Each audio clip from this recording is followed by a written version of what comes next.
All right, thank you so much for joining us again on this segment. Now let's quickly go through the segment.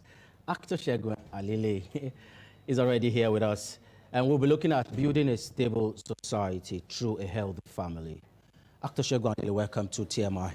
Good morning, Mr. Daniel. Thank you so much for having me. Good to have you on the show. Good morning, everyone out there. Okay, now let's start. We're looking at building a stable society. And they say charity begins at home. Yeah.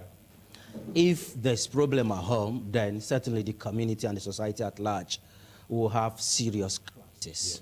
So how have you been able to stabilize? Because you have a practical, you are a veteran, you are full of knowledge. So how have you been able to scale through for the past years? Well, to be very honest with you, my home has been very stable. At least for good, I've been married for 52 good years. Like 50 and 2.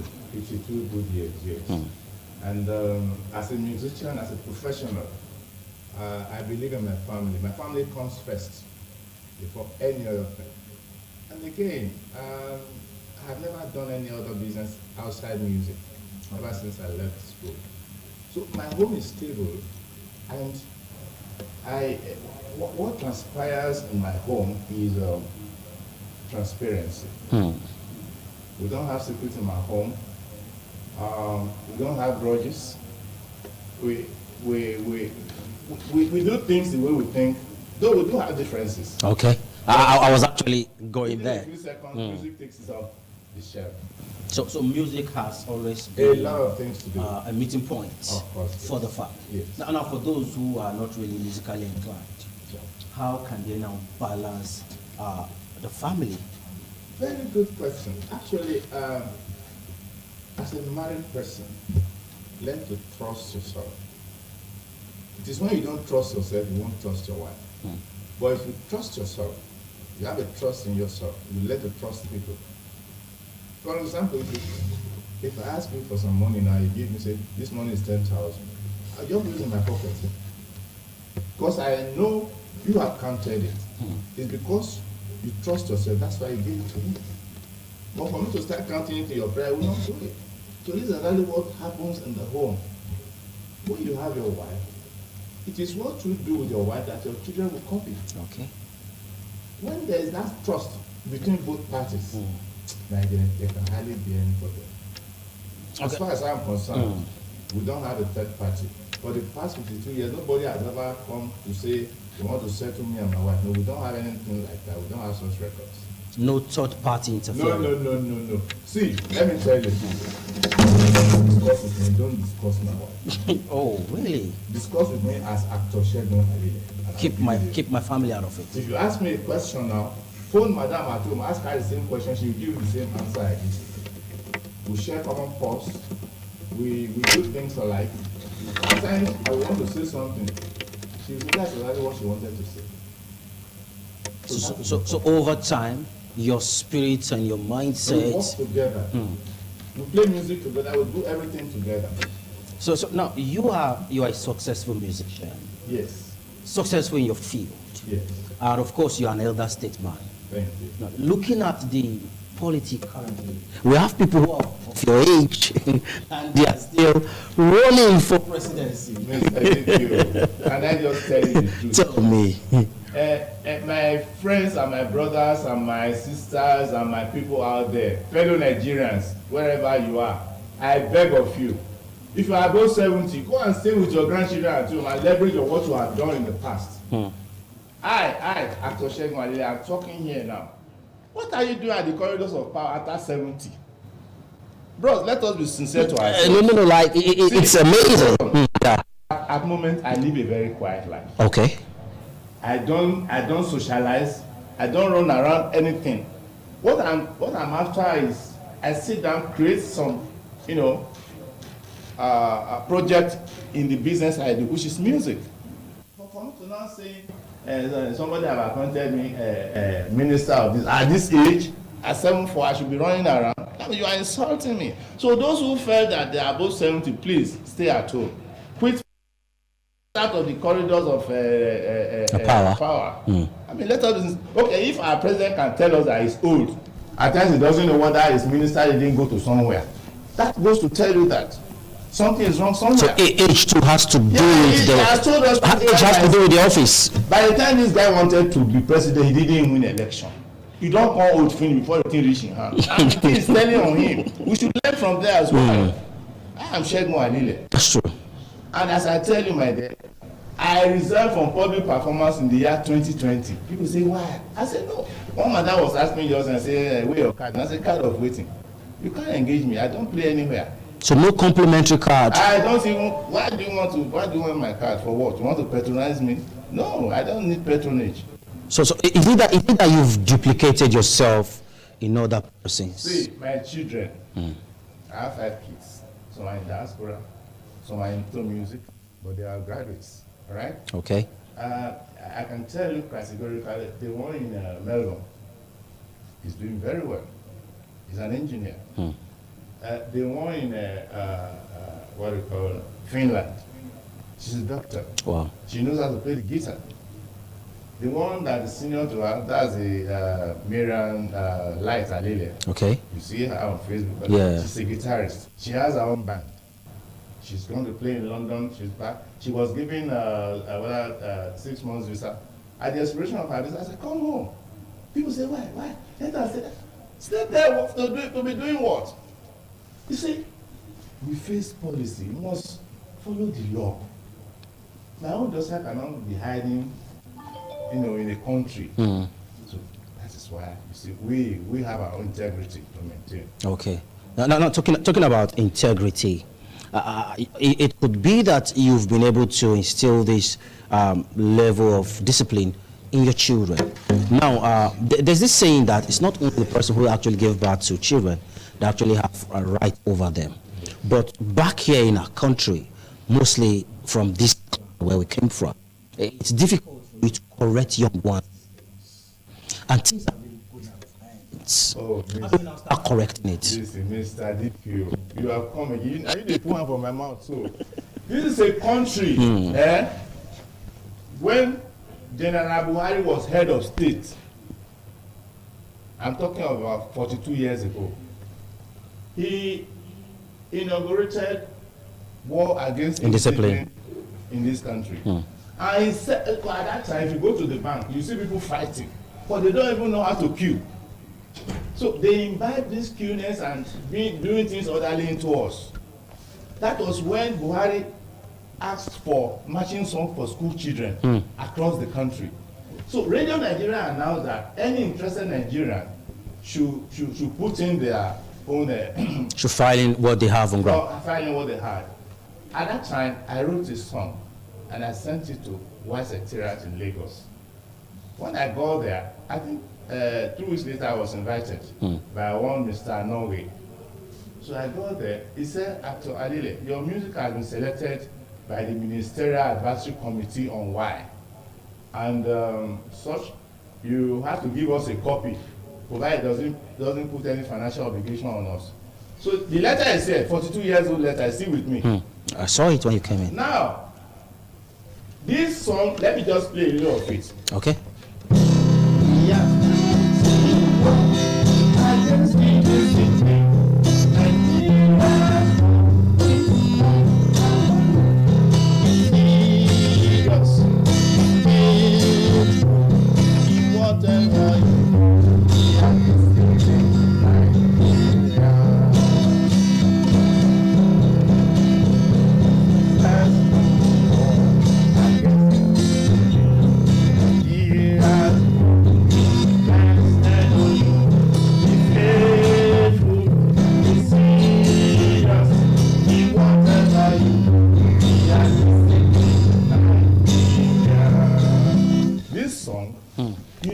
Lovely, fantastic. It has 4 verses. 42 years ago.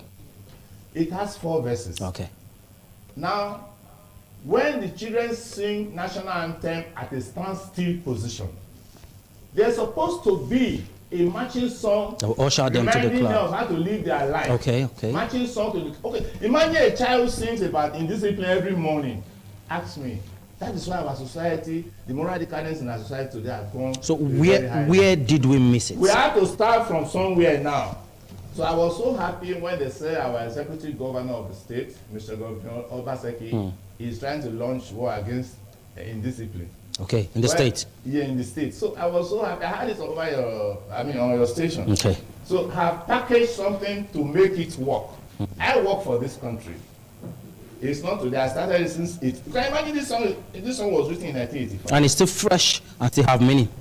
My dear brother, we must start from somewhere. If we don't have anything to do for our children now, the future is bleak. That is the truth of the matter. Absolutely. But when you look at the children brought up between 1985 and this time, they are not disciplined. Even the society. Between 1985 and this time. Somebody light is showing red, you just zoom off. Go say what it's wrong. That is madness. Everything has been, embedded in the package and putting up for the state government. Okay. Well, now, let's now look at it this way. How now can we now start telling these young ones to get it right as adults and as people that have made it through life, and despite the hurdles of the country and everything, you still got to this point and you are still doing your best? Because the truth is, to an extent, this get it quick syndrome is one of the things that is killing this generation. Everybody want to make it big. Everyone wants to have flashy cars. See, my dear Daniel, you need to walk. That's why they say, God bless the work of your hand. Okay. When you don't work, you don't get nothing. That is my belief. You cannot tell me now and say, Alile, you get one place, you just go there, if you just put 1 naira, you get 10 naira. The way we have to address you. You won't subscribe to that. Now, we even call police for you. Okay, for example, they just send me a message. And you are now entitled to a loan of 300,000. And I say, what do you want me to use loan to do, to buy? I don't need it. Why do you want to deceive me to go and collect what will kill me in time? I don't need it. If I have 1 naira that I work for, it's okay for me. Let me tell you, this get rich quick syndrome is because we are not disciplined. A disciplined man will not go into fraud. I don't know if you are catching my point. I am. If a child is growing and he has been doctored through something about indiscipline, something about corruption, when the parents could be doing something, you say, Daddy, this one we are doing is corruption, or this thing we are doing is corruption. So, you see, it's already built in them. But when you don't build it in children, when they grow up, they become nuisance. They become problems to the society. So I must start from somewhere. Now, and it is now. I took out time to go through your archives. Thank you. And I saw something struck my mind. I saw a song you did some time ago on love. You were much, you were much younger then. Now, we are actually living in a time where we don't love each other. Love seems to be something that we don't really value. We just say it and we don't mean it. Even from the home front, you see brothers fighting brothers, father against children. Now, can we come back to that country, that nation, where love for each other is the first thing, even before your tribe and religion? Yes. Love is very, very expensive. And it's very essential in human life. You see, when you love your neighbor, you can give everything you have. Are you getting my point? It depends on you, on your mindset, or the way you live your life. For example, I could be driving my car, and I find somebody pushing his own car. I will just park my car. I don't have that person push his car. That's love. That is love. There was a day, somebody's car was just at the center of the road, and people were just passing him on the two sides. I just asked myself, that was your problem? Is it bad? He said, it's bad. I helped him the first time, he got stopped. I helped him the second time, he got stopped. The third time, he said, his fuel has finished in his car. I said, do you have value? I took him to the filling station to buy fuel and brought him back to the car. I used the battery again the third time. He said, oh, Gabo. You were not in haste? I don't need to know you before I. That is love. So when they preach the Bible, when the pastors preach to you, they say, Jesus Christ said, when I was hungry, you fed, oh yeah. Which time you hungry, we will not give you food. But the man said, the one way you give to the man, where they hungry around you, now you give me. So that is love. I'm not a pastor, and I can never be one. But my heart is clean. I don't know if you get me. I'm with you. There was a day in Lagos, while I was still in Lagos, one downfall motor fall for gutter. The 2 tires were inside the gutter. It was remaining only him and his conductor. I parked my Mercedes car. I entered inside the gutter to help them lift the car so I can get out of the gutter. People come outside, they bring food and they look whether my head no correct. My head correct. Now my way of life, and you cannot change me. So my dear brother, that is love. You want me to play a taste of love? No, yeah, of course. We're going to have a taste of it as we're wrapping up the show. But now, what is your advice to this younger generation, to the younger generation? What's your advice? They should work hard. They should work hard. And before I take a leave of you, sir, there is something very important that is destroying this country. Please, go ahead. It has eaten so deep to the, to the fabric of this society, and it's destroying us. What could that be? Let me give you an example. Anything I say here, I use myself as an example. That's true. For example, in 1988, I won MAMSA music competition at the national level. I was invited to Abuja. Yes, fine, on behalf of Bender State. When I got there, that morning we were invited to the festival hall. I collected my certificate. The certificate is here, written 3rd position, Bender State. At the end of the day, I discovered that, they gave me an envelope containing 900 naira, fine. As at then? 900 naira is something. So in the afternoon, we were just having our lunch at Agora Hotel.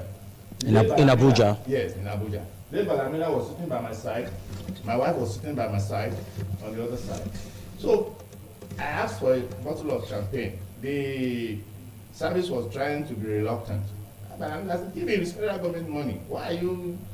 So later the man said, Alile, as I was sitting by you, my conscience is disturbing me. I said, what happened, sir?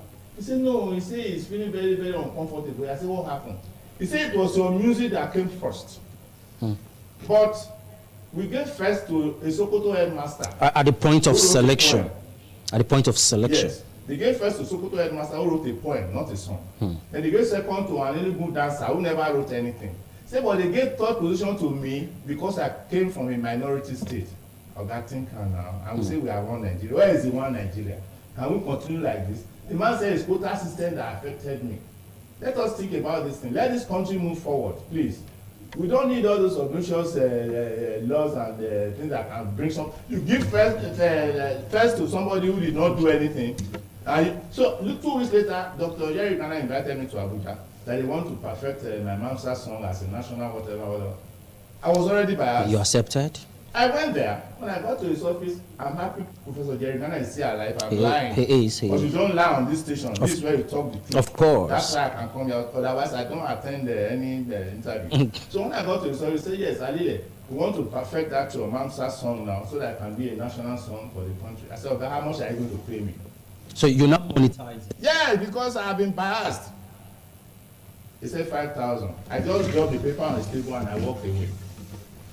It's not the 5,000 that mattered to me, but you see, the concept that went along with the project didn't go well with me. You can't tell me I come from a minority state. Then where is the one Nigeria? And there's this saying that you cannot pay an artist. You can only appreciate them. Of course, yes. So now, because you felt you were marginalized, that was what actually prompted your action. The certificate is here. The camera wants to show it. It's there. Bender State 3rd position instead of 1st position. Okay, and since there till now, you're still okay. Let's quickly take a short break now. We'll come back and take the final wrap of the discussion. TMI, every opinion counts. All right, thank you for staying with us. If you're just tuning in, this is This Morning on ITV, and we've been discussing with actor Segun Alile, a veteran musician and an elder statesman. Okay, we've been looking at stabilizing the society through a healthy family, and you can bet me actor Segun Alile has been delivering on the show. So let's come back now as we wrap up on the segment. Now, let's look at corruption in a way.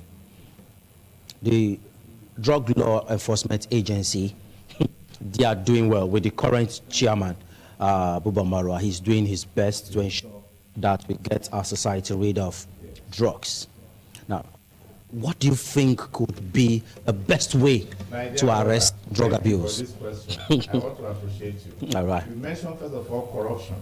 I can tell you that in 2008, when Mrs. Farida Waziri became EFCC chairman, my precious mother, I call her, she asked for matching song for school children concerning corruption, and I gave it to her on a platter of gold. I was now invited to Abuja to perform before President Yaradua at the Yaradua Center. When the children, Madam Mrs. Farida Waziri brought to the hall, were choreographing my anti-corruption marching song, tears rolled freely from my eyes. I said, "Oh, this is my work." So I have been there all along for Being this country. appreciated at the national level. But let me tell you, mention anti-drug law enforcement agents. Good. Let me say 6 months back, I packaged an anti-drug song concerning this country. I sent it to the office of For NDLEA. Brigadier General Bamara, retired. Till today, I have not gotten any reply. Each time I call Mr. Femi Babafemi, he will tell me they are planning to do a campaign on anti-drug or whatever. But if you play that music, you will know that somebody has worked for this country. Must you come from a particular tribe before you are Accepted? I mean, let us be sincere to ourselves. Where is one Nigeria? That's my question. How do we assess one Nigeria? How do we become a true Nigerian? Because I have used my own profession to propagate this country. I have been into it since 1985. In fact, the rapport with federal government started from 1983 when President Shehu Shagari visited Bender State. I took them on the field around the city. I was being guided by white horses on two sides. My band was at the center. My president and the governor of the state, Dr. Esun Bemuda, they were riding on an open road behind me. I think that's the climax of whatever you want to think about. So as far as I'm concerned, I've worked for my country and I'm very proud of my country. But my country should recognize my position. So how do we now build in Nigeria that give room for everyone to be accepted quickly as we begin to wrap up now? If we want the society of our dream, first and foremost, give what is Caesar to Caesar and give what is God to God. You have to break it down now. If DPO win something, not just say because na Igbo man, I come from Benin, go be to Hausa man, that's why I want here. I say I win something, then carry and go give who not right wetin they need. They can't give me panda, the panda dey here. So if I carry them go court and say I want 20 billion, say I carry na enemy of government. It's wrong. I don't need all those things. My life, I must live my life the way I want to live my life. So the government to have a role to play. The government must call a spade a spade. So should we not trace it to the constitution? Well, that constitution. Should we not trace it to the Okay, constitution? listen to me, Should we trace it to that it? constitution, I think they have National Assembly. They are always to amend constitution. They should amend that thing so that not be when Mr. A gets something, you go give Mr. B will not even work. Okay, let me give you an example. When I was in the army, in the Nigerian Army Artillery, in my section, I was the most educated. I had everything. I kept the band going. But they brought somebody who's a primary school soldier to come and head the unit. So whatever we do, the glory goes to that person because it comes from the other side of the country. Can we continue this way? So you resigned from Yes, I did. Voluntary resignation. And after resigning, the gratuity, I left it for them. I don't need it. If you see the certificate what they give me, if you see what's in the right there, you can say, why should this man be allowed to leave the army? My commander did not allow me to go to officer's course. That was why I resigned. He said, if I leave, who will take charge of the band? Who will take charge of the investment they are putting there? And I asked my commander, suppose I die, will the band not continue? I was bold enough, but I signed to die. When you sign in the army, you have signed your debt. So we've been divided all this while along ethnicity and religion. Let us reason this thing. Let us be one Nigeria where we preach, but we are not practicing it. Okay. We preach it in the mouth, but we don't practice it. Let's have a taste of love. Just to our viewers. I just to bring our temperament down. Yeah, just to bring it down. Let's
last night. Your love bites so hard, bites so deep in my heart. I can sleep if I'm not on with you. Oh lady, oh lady, oh lady, island someone's coming. Let's leave it like that. Lovely, fantastic. Thank you. So much. Thank you so much. Just by the short notice, Yes. and you still find the time to be here. And you, of course, you came with your, let's say, second better hand now. Your guitar. Yes. I was thinking you wouldn't come with it. Yeah. And I didn't want to ask for it. But thank you for coming around. I want to Segun thank Ali. you too for allowing me to express my views on this platform. And let me quickly thank the owner of this station, Okay. my very good father, my very close friend, the Esama of Benin, Chief Gabriel Osawaru Igbenegam. He's been my father, a friend since 1966. Wow. So when I'm here, it's like I'm in my house. And each time I call his number, he will sing, "Oh radio." Esama, God bless you, sir. All right, thank you, Segun Alile, for being here. We'll quickly take a quick break now. Then we'll make way for the second segment on TMI. Don't go nowhere.